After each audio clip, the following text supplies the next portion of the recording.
Salut! Vreau să vă arăt astăzi cum am făcut aceste pene drăguțe. Eu le-am folosit ca semn de carte sau le puteți adăuga la un breloc sau sunt curioasă ce idei mai aveți voi. O să avem nevoie de scoci de hârtie, washi tape colorat, de șnur, eu am folosit șnur șambala, care este sintetic, de niște biluțe opțional, foc și foarfecă și hârtie.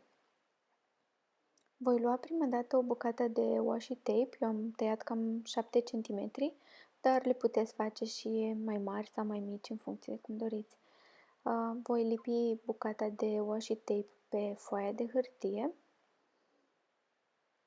și vreau să vă arăt cum fac și varianta cu scoci mai îngust.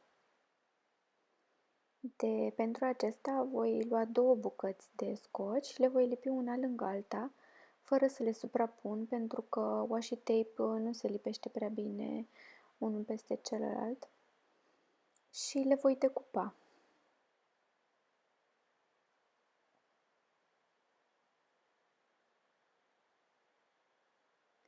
Le întorc pe partea opusă și iau o bucată de șnur, o voi centra și voi lipi washi tape peste, având grijă să le suprapun foarte bine.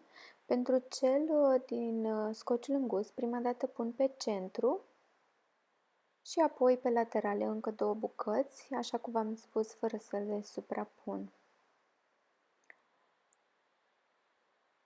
Acum voi decupa un pic și îi voi da o formă de oval. Puteți fie să vă trasați cu creionul, fie să faceți direct, așa cum am făcut eu.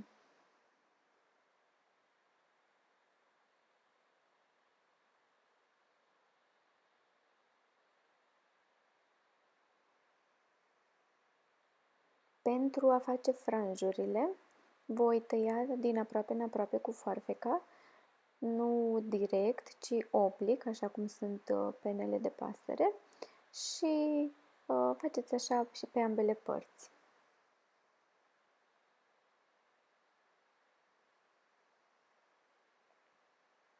La sfârșit ciufulim un pic franjurile și în cazul în care doriți un aspect mai rough, putem să tăiem din loc în loc câte o bucățică, câte un franj.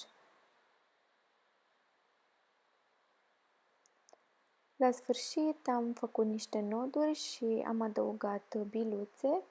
Dacă nu vă plac, le puteți omite. Mie mi s-a părut foarte drăguț cu ele. Și ard un pic capătul pentru a nu se destrăma.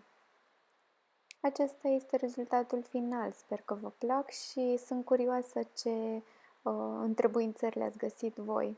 Sper că îl veți încerca. Mult spor!